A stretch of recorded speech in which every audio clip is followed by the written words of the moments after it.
మీరు మీ దగ్గర నుంచి ప్రక్షాళన బిగిన్ చేయండి, అప్పుడు సామాన్య జనం ప్రక్షాళన అవుతారు. ఇప్పుడు రేపు ఎల్లుండి బ్యాంక్ లేదు, ఎందుకు లేదు, ఏటీఎం ఎందుకు లేదు, ఇప్పుడు ఇవాళ రేపు ఎల్లుండి ఖర్చులకి ఎక్కడ తీసుకెళ్ళిపోతాం, ఇప్పుడు నుంచి తెలదంటున్నారు. రేపు ఎల్లుండి ఎలా ఎక్కడ షాప్ నుంచి ఎక్కడ డబ్బులు మారుతాయి, మారవు కదా. మరి బ్యాంకులైనా పనిచేయాలి కదా.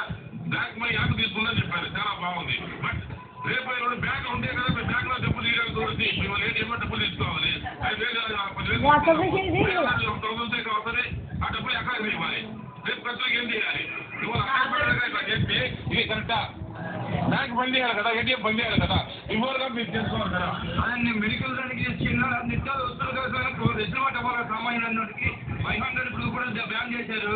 500 తీసుకెళ్ళి రెస్టారెంట్ సరైన నిర్ణయం చేయాలి. పేదవారికి అందరికీ ఛార్జెస్ తీసుకున్న ఉంటారు, లేని వాళ్ళు ఉంటారు. అందరి దగ్గర 100 ముందు నుంచి రావాల్సింది. ఇప్పుడు కాదు 10 years టైం ఇచ్చి దాన్ని బట్టి రెస్టారెంట్ చేస్తే బాగుంటుంది నా అభిప్రాయం. అది ఏటీఎం బ్యాంక్ పని చేస్తే పర్వాలేదు కదండి. రేపు బ్యాంక్ పని చేస్తే బ్యాంక్ లో ఆ 100 రూపాయలు తీసుకున్నా కదా, ఆ 100 రూపాయలు బ్యాంక్ లో తీసుకున్నా కదా. రేపు 2 days బ్యాంక్ లేదు, మరి ఎక్కడికి వెళ్ళాలి?